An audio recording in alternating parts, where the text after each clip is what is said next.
Hello student, कैसे हैं आप सब। मैं कविता आईसीटी वर्चुअल क्लासेस में आपका स्वागत करती हूं और उम्मीद करती हूं आप सभी स्वस्थ होंगे और अच्छे होंगे। तो क्लास, आज हम कंटिन्यू करेंगे chapter number 12, that is reproduction in plants. इस चैप्टर के हमने ऑलमोस्ट सारे ही जो टॉपिक थे वो कवर कर लिए थे। तो आज हम जो भी हमने कल पढ़ा है उसका एक क्विक रिवीजन करेंगे और उसके बाद कुछ क्वेश्चन आंसर करेंगे जो कि इस चैप्टर से रिलेटेड होंगे। तो क्लास, कल आपने पढ़ा परागण और निषेचन के बारे में, यानी कि पॉलिनेशन एंड फर्टिलाइजेशन के बारे में। तो हमने देखा कि जैसे कि हमारे पास एक फ्लावर है, और उसमें दो पार्ट हैं। ये जो है ये एक मेल पार्ट है और ये जो पार्ट है, ये वाला पोर्शन, ये क्या है, फीमेल पार्ट है। तो इसमें क्या होता है, जो मेल पार्ट का जो ये वाला पोर्शन है, जो मेल पार्ट का ये वाला पोर्शन है, इसे हमने कहा था एंथर। और एंथर में क्या होते हैं, बहुत सारे पॉलन ग्रेन प्रेजेंट होते हैं। तो पॉलन ग्रेन क्या था, पॉलन ग्रेन था मेल गैमेट। तो मेल गैमेट यहाँ पे प्रेजेंट होता है और ये क्या है, फीमेल पार्ट, और फीमेल जो गैमेट होती है वो यहाँ पे प्रेजेंट होता है।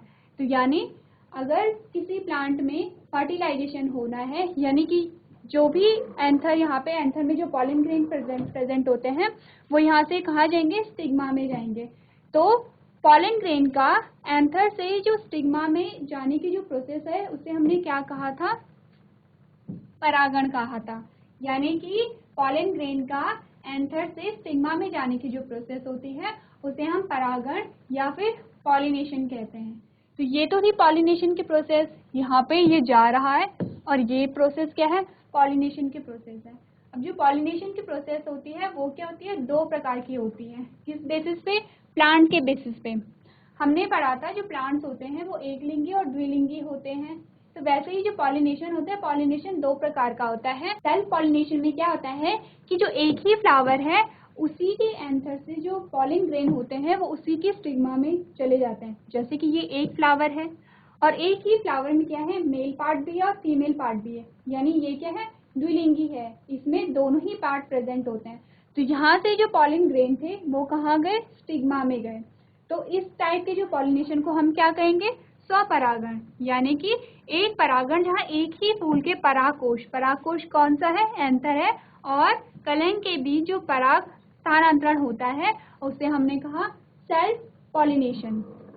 नेक्स्ट जो हमारे पास आता है वो आता है पर परागण। जैसे कि आपको दिख रहा है कि यहाँ पे कितने फ्लावर हैं, यहाँ पे दो फ्लावर हैं। यानी जो सेल्फ पॉलिनेशन होता है वो एक ही फ्लावर में हो सकता है और जो क्रॉस पॉलिनेशन होता है वो क्या होता है, दो फूलों के बीच होता है। तो यहाँ पे क्या आ रहा है कि ये जो इसके पॉलन ग्रेन है, ये पॉलन ग्रेन कहाँ जा रहे हैं, इसके स्टिग्मा में जा रहे हैं, और इसके जो पॉलन ग्रेन है वो कहाँ आ रहे हैं, वो आ रहे हैं इसके स्टिग्मा में आ रहे हैं।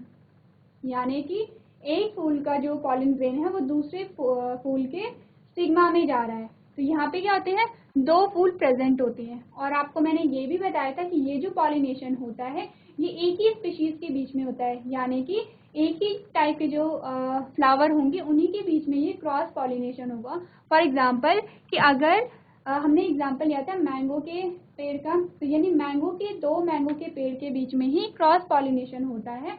अलग अलग स्पीशीज यानी अलग अलग प्रकार के पेड़ों के बीच क्रॉस पॉलिनेशन नहीं होगा। तो इसे हमने क्या कहा, इसे हमने कहा क्रॉस पॉलिनेशन। यहाँ पे क्या होता है, परागण एक ही पौधे या एक ही प्रजाति के विभिन्न पौधों के विभिन्न फूलों के एंथर और कलंक के बीच का स्थानांतरण होता है।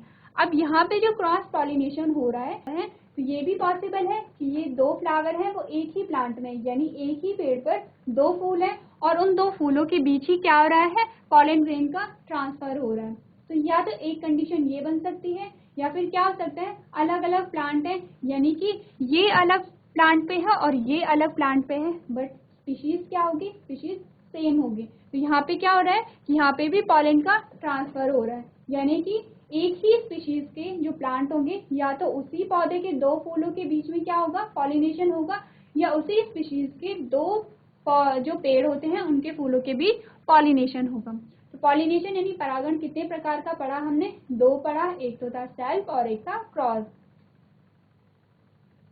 नेक्स्ट जो टॉपिक आया निषेचन यानी फर्टिलाइजेशन। अब फर्टिलाइजेशन क्या है, अभी तक हमने पढ़ा जो पॉलन ग्रेन था वो स्टिग्मा में कैसे पहुंचा। स्टिग्मा क्या है, ये स्टिग्मा है, ये पूरा क्या है, ये फीमेल पार्ट है, ये हमने स्टिग्मा कहा था, इसे स्टाइल कहा था और इसे क्या कहा था, इसे ओवरी कहा था।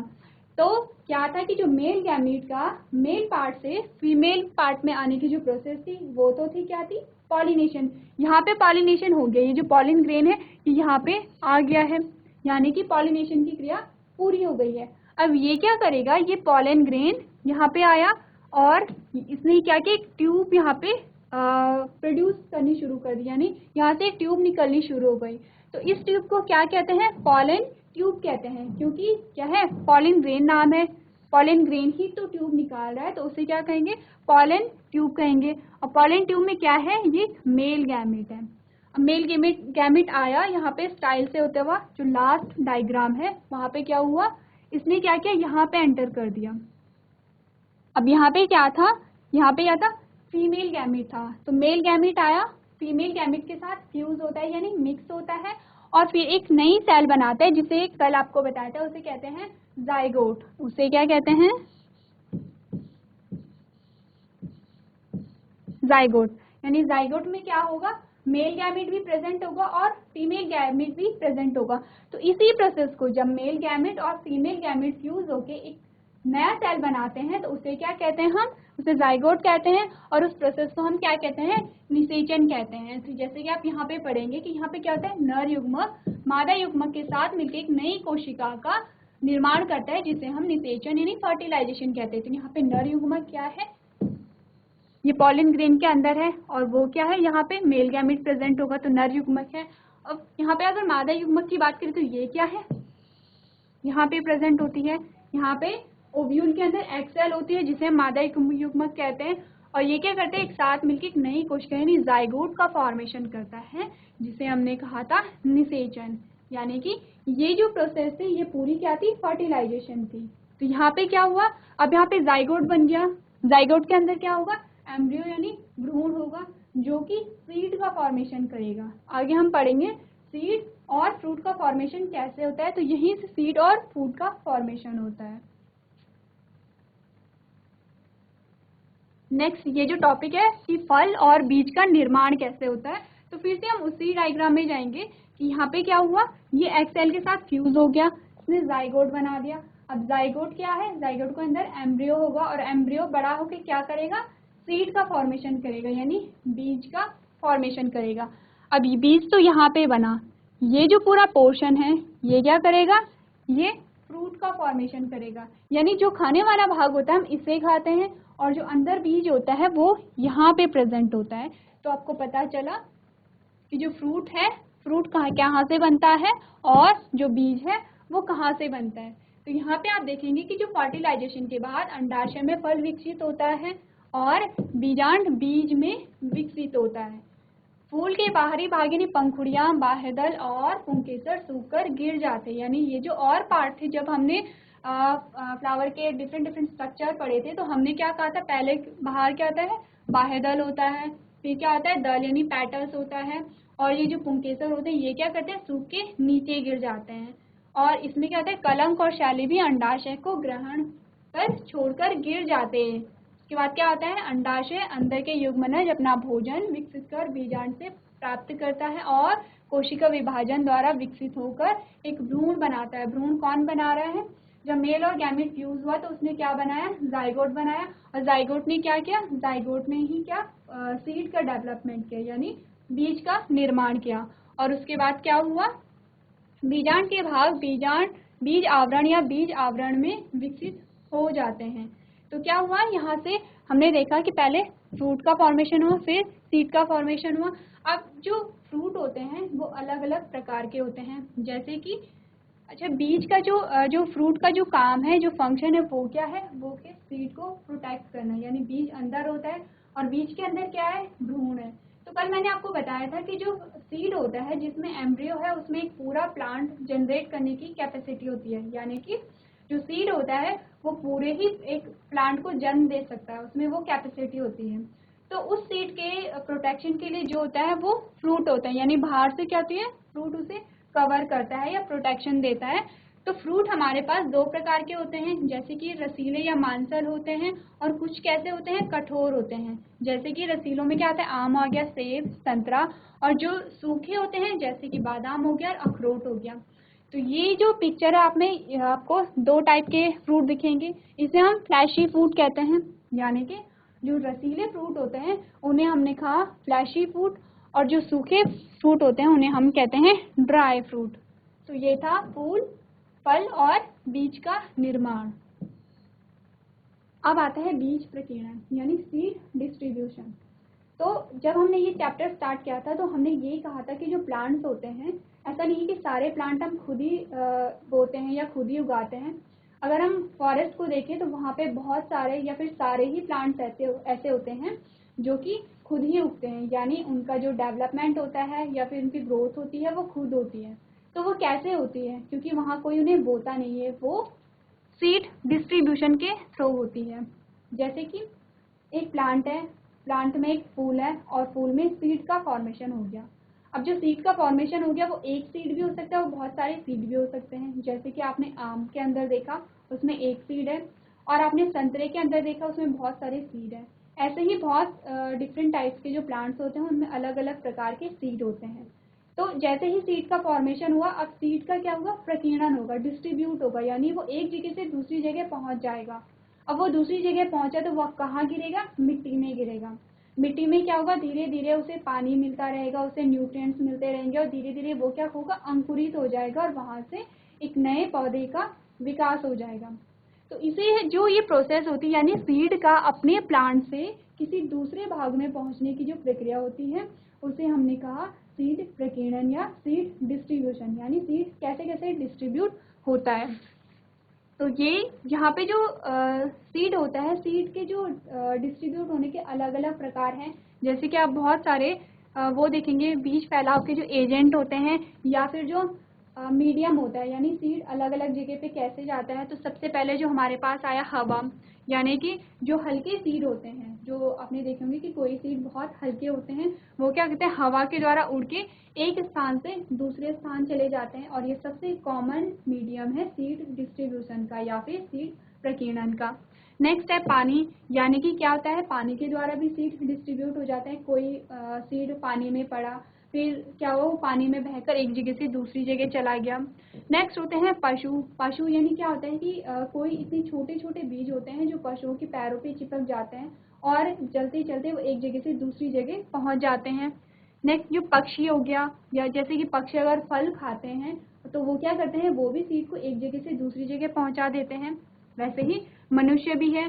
ये सारे क्या हैं, बीज फैलाव के एजेंट हैं। जैसे कि यहाँ पे आप देखेंगे विंड है, विंड से क्या हो रहा है, सीड यहाँ से वहाँ डिस्ट्रीब्यूट हो रहा है। ग्रेविटी है, ग्रेविटी में क्या होता है, जो जैसे पेड़ पे सीड लगा हुआ है और वो जैसे ही उसका फ्रूट सूख जाता है तो जो सीड होता है वो नीचे उसी के नीचे गिर जाता है। तो ये क्या है, ग्रेविटी के थ्रू है, वाटर के थ्रू है। और यहाँ पे जो human, animals, birds and insect हो गए, इन सभी के द्वारा क्या होता है, सीड का डिस्ट्रीब्यूशन होता है। तो ये तो हमने सीड डिस्ट्रीब्यूशन की बात की। इससे पहले जब हमने पॉलिनेशन की बात की थी तो हमने कहा था एंथर भी कुछ ऐसा ही होता है। एंथर कहाँ जाता है, जो पॉलन ग्रेन होते हैं वो एंथर से स्टिग्मा में जाते हैं। तो वो कैसे जाते हैं, जैसे कि अगर हम इसका डायग्राम देखें, ये इसका डायग्राम है। मैंने कहा था ये जो दो फ्लावर हैं, तो ये क्या है, ये अलग अलग पेड़ पे भी हो सकते हैं। माना कि ये अलग पेड़ पे और ये अलग पेड़ पे है, तो यहाँ से ये जो पॉलन ग्रेन होंगे ये यहाँ कैसे जाएंगे, इसका मतलब इसका भी कोई एजेंट होगा और इसके भी अलग अलग मीडियम होंगे। तो इसके जो मीडियम है वो सेम जो सीड डिस्ट्रीब्यूशन के हमने मीडियम देखे थे वही मीडियम है, यानी कि इन्हीं के द्वारा, जैसे विंड में पॉलन ग्रेन जैसे सीड हवा के द्वारा उड़ते हैं, वैसे ही जो पॉलन ग्रेन होते हैं वो भी विंड के थ्रू एक जगह से दूसरी जगह जाते हैं, वाटर के थ्रू भी जाते हैं, ग्रेविटी भी इनमें हो सकती है। ये सारे जो लिविंग मीडियम है ये भी होते हैं। यानी सीड डिस्ट्रीब्यूशन जैसे होता है वैसे ही पॉलन ग्रेन का भी डिस्ट्रीब्यूशन होता है, और पॉलिनेशन की प्रोसेस फिर होती है, और वैसे ही क्या होता है, सीड का जर्मिनेट होता है, यानी सीड एक जगह से दूसरी जगह पहुंचते हैं। नेक्स्ट जो हमारे पास आया, जो हमने बीज प्रकीर्णन या फिर सीड डिस्ट्रीब्यूशन कहा था, उसके क्या क्या लाभ हैं। जैसे कि अगर सीड का डिस्ट्रीब्यूशन ना हो तो क्या होगा, सारे जो सीड होंगे, एक प्लांट के सारे सीड होंगे वो उसी के नीचे गिर जाएंगे और सारे प्लांट वहीं पे ग्रो कर देंगे। तो अगर सारे प्लांट वहीं पे ग्रो कर रहे हैं तो वहाँ पे क्या होगा, न्यूट्रिएंट्स की कमी हो जाएगी, पानी की भी कमी हो जाएगी, स्पेस की कमी हो जाएगी। एक टाइम ऐसा आएगा कि पूरा जो स्पेस है वो ऑक्यूपाई हो जाएगा, नए प्लांट जर्मिनेट नहीं हो पाएंगे। फिर क्या होगा, जहाँ पे कोई प्लांट है उसी एरिया में या फिर उसी जगह पे प्लांट उगेंगे, और अगर कोई खाली स्थान है यानी कि वहाँ पे कोई प्लांट्स नहीं है, वहाँ पे प्लांट्स नहीं उग पाएंगे। तो ऐसे तो क्या होगा, हमारे जो फॉरेस्ट है या हमारे जंगल है उनका प्रसार नहीं होगा।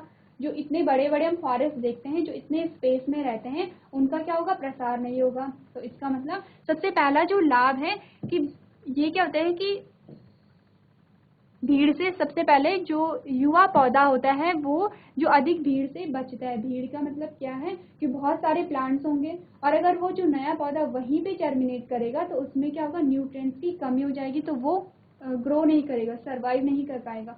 क्यों? क्योंकि जो मैच्योर प्लांट है या मैच्योर जो ट्री है वो क्या करेगी, वो सफिशिएंट न्यूट्रिएंट्स ले सकती है क्योंकि उसकी रूट क्या है, वेल डेवलप्ड है।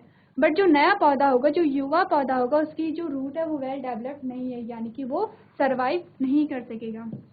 दूसरा क्या है, जो फोटोसिंथेसिस के लिए सूर्य का प्रकाश, पानी या खनिजों की आवश्यकता होती है, तो अपने ही जो स्पीशीज है, अपने ही जाति के पौधों में कंपटीशन होने लगेगा और जो ज़्यादा ताकतवर होगा वो क्या होगा, वो सरवाइव कर जाएगा और जो छोटे छोटे पौधे होंगे वो क्या होंगे, सरवाइव नहीं कर पाएंगे। तो इस हिसाब से क्या होगा, नए प्लांट का फॉर्मेशन होगा ही नहीं। अब इसमें क्या है कि जैसे बीज एक जगह से दूसरी जगह पहुंचता है तो हमने कहा था उससे क्या होता है, फॉरेस्ट का प्रसार होता है, यानी हमारे जंगल क्या होते हैं, जंगल बनते हैं और जंगल का प्रसार होता है। तो ये तो क्या थे, बीज फैलाव के लाभ थे। तो इसी के साथ इस चैप्टर में हमारे जितने भी टॉपिक थे वो क्लियर हो गए हैं। आई होप आपको जितना भी मैंने समझाया वो समझ में आया होगा। अगर आपको कोई भी डाउट होता है तो आप मुझसे पूछेंगे नेक्स्ट क्लास में कभी भी। तो इसके बाद अब हम क्वेश्चन आंसर की प्रैक्टिस करेंगे। इस चैप्टर से रिलेटेड जितने भी क्वेश्चन हैं हम यहाँ पे इनका अभ्यास करेंगे। तो सबसे पहले जो आपके पास क्वेश्चन आता है, आपके पास एक स्टेटमेंट आएगी, एक क्वेश्चन आएगा और आपको ऑप्शन दिए गए होंगे। तो उन ऑप्शन में से आपको चूज करना है, सेलेक्ट करना है कि सही कौन है। तो सबसे पहला जो क्वेश्चन आपके पास है वो है, आलू में वानस्पतिक प्रवर्धन यानी कि जो वेजिटेटिव रिप्रोडक्शन होता है या काई प्रवर्धन होता है वो कहाँ से होता है। आपके पास जो ऑप्शन है, सबसे पहला होता है पत्तियों से, सेकेंड है तने से, नेक्स्ट है जड़ से और लास्ट है बीजों द्वारा। तो आप क्या करेंगे, सबसे पहले इस क्वेश्चन को अपनी कॉपी में नोट करेंगे और अपने आंसर को टिक करेंगे। उसके बाद मैं आपको आंसर बताऊंगी और आप अपने आंसर को मैच करेंगे।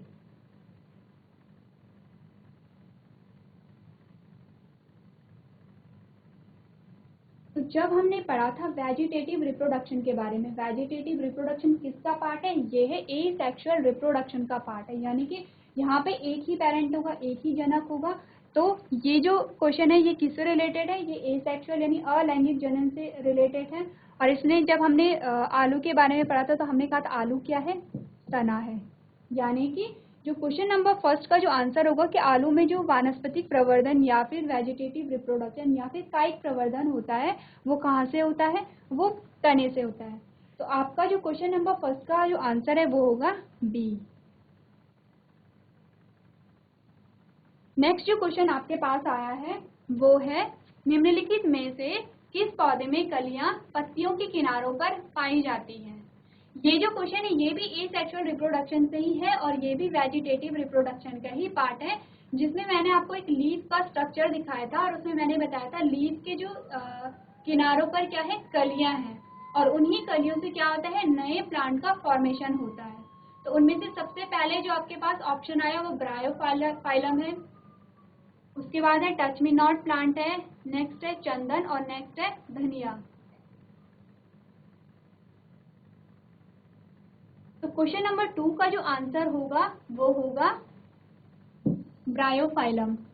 ब्रायोफाइलम का मैंने आपको डायग्राम भी दिखाया था और आपको लीफ दिखाए थे, ये दिखाया था कि लीफ के जो किनारों पर जो होती है वो कलियां होती हैं, उन्हीं कलियों से क्या होता है, नए प्लांट का फॉर्मेशन हो जाता है। और ये किसका पार्ट है? ये वेजिटेटिव रिप्रोडक्शन का पार्ट है। और वेजिटेटिव रिप्रोडक्शन किन किन पार्ट से होता है? स्टेम से होता है, लीफ से होता है, रूट से होता है। तो ब्रायोफाइलम किसका एग्जाम्पल था? ये था लीफ का एग्जाम्पल। तो क्वेश्चन नंबर जो 2 का आपका आंसर होगा वो होगा फर्स्ट यानी ए।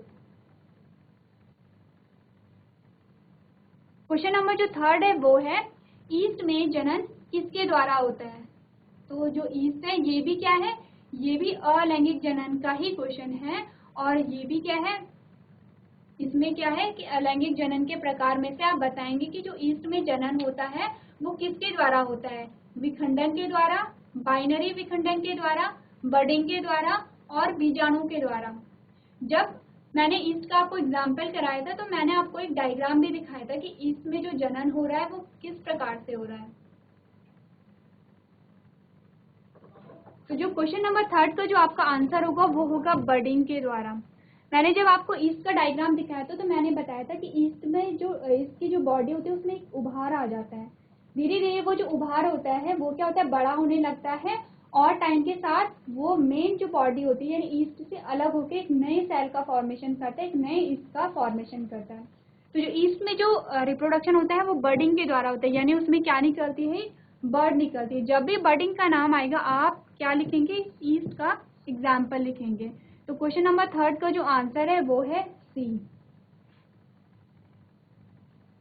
नेक्स्ट जो आपके पास क्वेश्चन नंबर 4 आया वो है पौधे का निम्नलिखित में से कौन सा भाग लैंगिक जनन में भाग लेता है?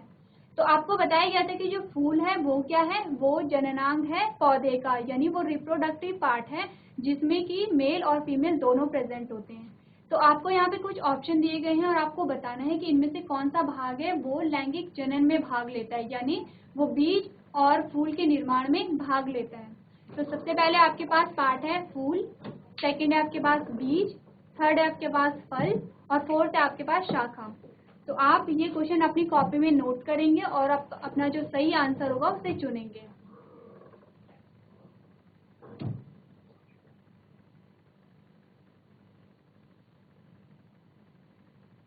तो आपने देखा जो आपके पास ऑप्शन है, सबसे पहला जो ऑप्शन है फर्स्ट एंड सेकंड, यानी कि क्या फर्स्ट और सेकंड आंसर सही है? तो सबसे पहले हम देखेंगे कि जो लैंगिक जनन में भाग लेते हैं वो कौन कौन से लेते हैं। फूल लेता है क्योंकि ये क्या है? ये तो मेन पार्ट है किसका? प्लांट का, जो कि जननांग है।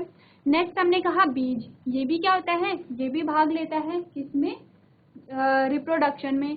नेक्स्ट है फल, है फल भी भाग लेता है। तो जो फर्स्ट वाला ऑप्शन हमें मिला उसमें से फर्स्ट और सेकंड है। अगर जो बी वाला हमें ऑप्शन मिला उसमें फर्स्ट, सेकंड एंड थर्ड है। तो जब शाखा होती है तो शाखा क्या है? शाखा ब्रांच है, यानी ब्रांच क्या है? रिप्रोडक्शन में भाग नहीं लेगी। तो हमारा जो आंसर होगा वो क्या होगा? बी, यानी क्वेश्चन नंबर 4 का जो आंसर है वो है बी।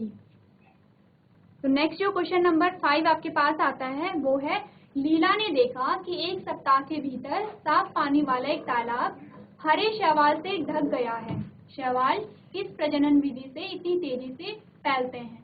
तो क्या है? लीला एक लड़की है, उसने देखा कि क्या वो एक पॉन्ड है यानी एक तालाब है, और तालाब क्या था? पहले साफ था, कुछ दिनों के बाद क्या हुआ? ये हरे शैवाल से ढक गया। शैवाल आपने देखा होगा जो जो जमा हुआ पानी होता है तो उसमें कुछ ग्रीनिश स्ट्रक्चर आपको देखने को मिलता है, कुछ हरा हरा देखने को मिलता है, और अगर आप छुएंगे तो वो तो चिपचिपा सा होता है, उसमें कुछ रेशेनुमा संरचनाएं भी पाई जाती हैं। तो वो क्या होता है? वो शैवाल है। तो ये कह रहा है कि ये जो शैवाल है इसने किस विधि द्वारा प्रजनन किया है कि जो इतनी तेजी से फैल गया? तो आपके पास जो ऑप्शन है वो है बडिंग, यौन प्रजनन, विखंडन और परागण। तो ये भी क्या है? ये भी अलैंगिक जनन का ही प्रकार है। इसमें से जो आपको ऑप्शन दिए गए हैं आप उसे देखेंगे, पहले अपनी कॉपी में नोट करेंगे, उसके बाद अपने आंसर को टिक करेंगे, उसके बाद मैं आपको आंसर बताऊंगी और आप अपने आंसर को मैच करेंगे। तो क्वेश्चन नंबर 5 का जो आंसर है वो है विखंडन। जब हमने शैवाल के बारे में पढ़ा था तो हमने किसका एग्जाम्पल लिया था? स्पाइरोगायरा का। तो स्पाइरोगायरा में हमने देखा था कि स्पाइरोगायरा किसी भी पार्ट से टूट जा रहा है और जो टूटा हुआ पार्ट है वो एक नए स्पाइरोगायरा का फॉर्मेशन कर रहा है। तो हमने देखा था कि जो स्पाइरोगायरा जो अभी अभी बना है तो वो क्या करता है? जब तक वो मैच्योर नहीं हो जाता उसमें विखंडन नहीं होगा, यानी ये जो विखंडन की प्रक्रिया है ये तब तक नहीं होगी जब तक स्पाइरोगायरा मैच्योर ना हो जाए। जैसे ही स्पाइरोगायरा मैच्योर हो जाता है उसमें विखंडन की प्रक्रिया शुरू हो जाती है और ये विखंडन की प्रक्रिया के द्वारा बहुत जल्दी फैल जाते हैं। इसीलिए जब लीला ने देखा कि साफ पानी वाला तालाब बहुत जल्दी ही हरे शैवाल से पूरा ढक गया है। तो क्वेश्चन नंबर 5 का जो आंसर है वो है सी। नेक्स्ट जो क्वेश्चन हमारे पास आया है वो आया है विभिन्न फूलों के अंडाशय में, यानी कि फूलों के अंडाशय यानी ओवरी में क्या होता है, केवल एक बीजांड होता है या कई बीजांड होते हैं या एक से कई बीजांड होते हैं या केवल 2 बीजांड होते हैं, यानी ओव्यूल कितने होते हैं। ये क्या कह रहे हैं कि एक फूल में कितने ओव्यूल होते हैं या कितने बीजांड होते हैं। तो ये वाला क्वेश्चन नोट कीजिए और अपने आंसर को टिक कीजिए।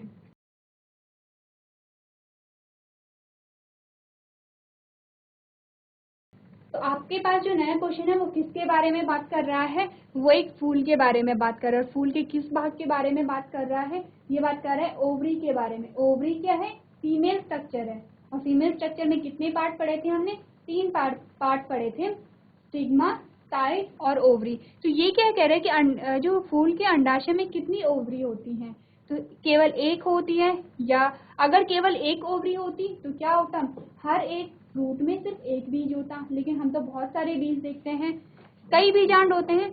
अगर हर एक फ्रूट में बहुत सारे बीजांड होते तो हर फ्रूट में बहुत सारे सीड होते हैं, ऐसा तो नहीं देखा हमने ये देखा है कि किसी में कम होते हैं, किसी में ज्यादा होते हैं, किसी में एक भी होता है और नेक्स्ट एक से कई बीजांड होते हैं, यानी कि किसी ओवरी में एक भी ओव्यूल हो सकता है और किसी ओवरी में एक से ज्यादा ओव्यूल भी हो सकते हैं।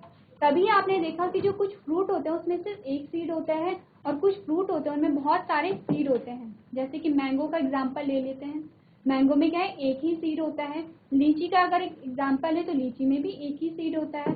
और अगर हम संतरे का एग्जाम्पल है तो उसमें बहुत सारे सीड होते हैं। इसका मतलब उसमें बहुत सारे सीड होने का क्या मतलब है, उसमें बहुत सारे क्या है, ओवरी हैं, बहुत सारे क्या हैं, बीजांड हैं, बहुत सारी ओव्यूल्स हैं। तो इसका जो आंसर होगा क्वेश्चन नंबर 6 का वो होगा सी। नेक्स्ट जो क्वेश्चन आपके पास आता है कि परागण से क्या तात्पर्य है। अभी मैंने आपको पॉलिनेशन बताया था और मैंने बताया था पॉलिनेशन क्या होता है। तो आप ये क्वेश्चन नोट करेंगे और अपने आंसर को टिक करेंगे। तो इस क्वेश्चन में जो आपके पास ऑप्शन है, पहला ऑप्शन है परागकोश से अंडाशय में पराग का स्थानांतरण।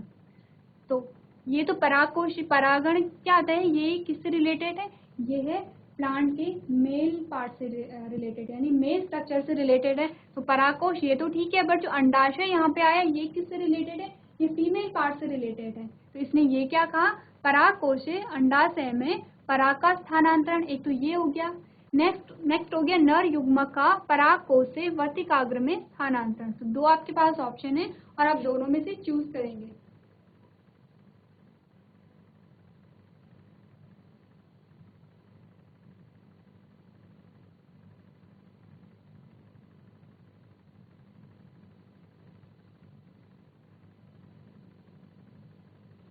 तो यहाँ पे अगर आप दोनों ऑप्शन को देखेंगे तो ये दोनों ही ऑप्शन क्या है, सही है।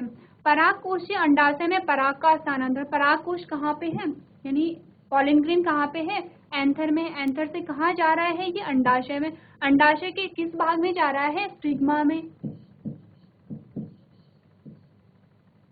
स्टिग्मा में जा रहा है। लेकिन यहाँ पे क्या लिखा है, यहाँ पे अंडाशय लिखा है। नेक्स्ट जो दूसरा है ये कह रहा है कि नर युग्मक का परागकोश से, यानी परागकोश से वर्तिकाग्र में स्थानांतरण। वर्तिकाग्र किसे कहते हैं, हम स्टिग्मा को कहते हैं। तो यदि यहाँ पे ये होता, अंडाशय भी अगर देखा जाए तो अंडाशय में ये बाद में जाता है, सबसे पहले ये कहाँ जाएगा, ये वर्तिकाग्र में जाएगा। तो यहाँ पे आंसर क्या होगा, आंसर नंबर बी सही होगा, क्योंकि यहाँ पे वर्तिकाग्र का नाम आ गया। अगर यहाँ पे वर्तिकाग्र नहीं होता, यहाँ पे ये होता कि नर युग्मक का परागकोश से नर युग्मक में जाने की प्रक्रिया, या फिर कुछ और यहाँ पे आंसर होगा, तो हम ये वाला आंसर सही कर सकते थे, क्योंकि जो परागकण है वो कहाँ पे जाते हैं, वो अंडाशय में ही जाते हैं। लेकिन सबसे पहले कौन से भाग में जाएंगे, वर्तिकाग्र में जाएंगे। तो इसी प्रोसेस को हम पॉलिनेशन कहते हैं, या क्या कहते हैं, परागण कहते हैं। यानी परागकोश जब एंथर से स्टिग्मा में जाते हैं यानी वर्तिकाग्र में जाते हैं, तो उस प्रोसेस को ही हमने कहा पॉलिनेशन। तो जो इस क्वेश्चन का जो आंसर होगा वो बी सही होगा, यानी कि इसका आंसर होगा बी। अब आपके पास कुछ स्टेटमेंट आ रही हैं और स्टेटमेंट में आपने देखना है कि इसमें कौन सा सत्य है और कौन सा असत्य है। तो सबसे पहले जो आपके पास आया वो आया लैंगिक जनन के लिए 2 व्यक्तियों की आवश्यकता होती है। तो आपने जनन के प्रकार पढ़े थे और उनमें 2 प्रकार पढ़े थे, लैंगिक और अलैंगिक।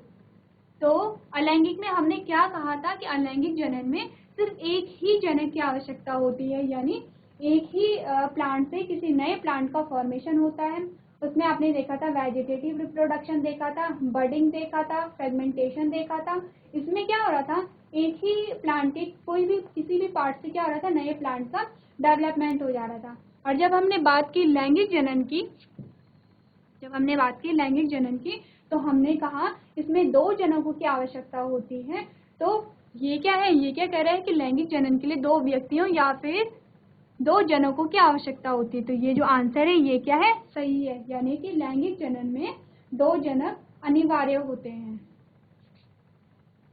नेक्स्ट जो स्टेटमेंट आपके पास आई है वो है बीज ही एकमात्र संरचना है जो नए पौधे के रूप में विकसित हो सकती है या विकसित होती है। यानी कि ये कह रहा है कि बीज ही एक ऐसा माध्यम है जिससे नए प्लांट का डेवलपमेंट होता है, और अगर बीज ना हो तो नए पौधे का डेवलपमेंट नहीं हो सकता है।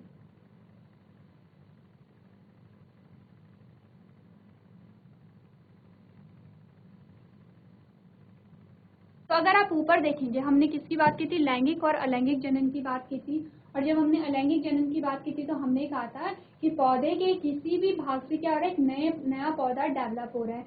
कहीं पे स्टेम से हो रहा है, जैसे आलू में हो रहा था, कहीं पे रूट से हो रहा है, और कहीं पे लीफ से हो रहा है, जैसे कि हमने ब्रायोफाइलम का एग्जाम्पल देखा था। कहीं पे बडिंग हो रही है, कहीं पे फ्रेगमेंटेशन हो रहा है। तो ये क्या हो रहा है, यहाँ पे कोई भी बीज नहीं है, यहाँ पे क्या रहा है कि किसी भी बॉडी के पार्ट से नए प्लांट का ओरिजिन हो रहा है। बट ये क्या कह रहा है कि बीज ही एकमात्र संरचना है, यानी कि बीज ही एक माध्यम नहीं है नए पौधे के डेवलपमेंट का। तो इसका मतलब ये क्या है, ये गलत है, क्योंकि बीज के अलावा भी जो अलैंगिक जनन होता है वहाँ पे बीज के बिना भी नए प्लांट्स का ओरिजिन होता है।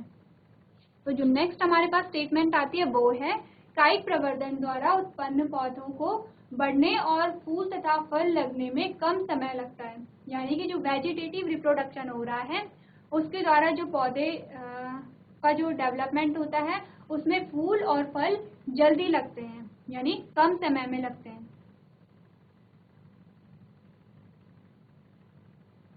तो ये जो स्टेटमेंट है, ये स्टेटमेंट क्या कह रही है कि जब भी वेजिटेटिव रिप्रोडक्शन के द्वारा कोई प्लांट उगता है तो उसमें जल्दी फल और फूल लगते हैं। और ये किसके कंपैरिजन में बात कर रहा है, ये सीड के कंपैरिजन में बात कर रहा है। हमने देखा था यदि हम किसी सीड को बोते हैं, वहीं हम क्या करेंगे, किसी कली को काट के उसे बो देते हैं।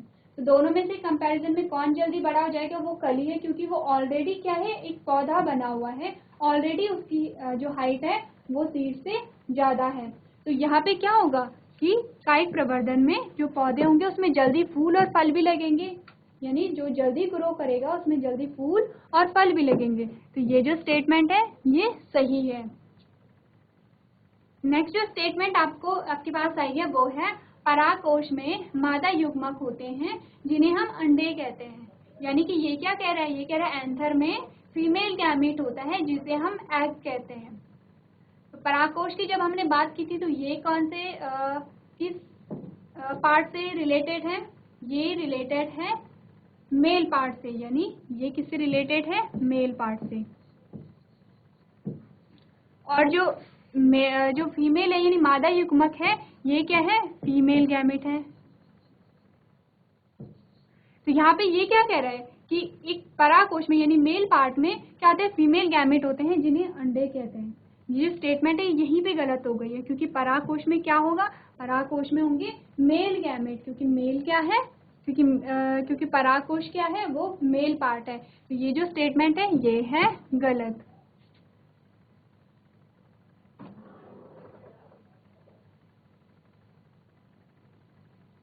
नेक्स्ट जो आपके पास स्टेटमेंट आती है वो है फल पका हुआ अंडाशय होता है। यानी मैंने जब आपको सीड और फ्रूट का फॉर्मेशन बताया था तो उसमें क्या बताया था, जो सीड का जो डेवलपमेंट हो रहा है वो जाइगोट से हो रहा है, और जो फ्रूट का जो फॉर्मेशन हो रहा है वो ओवरी से हो रहा है। यानी कि ये जो स्टेटमेंट है ये क्या है, सही है।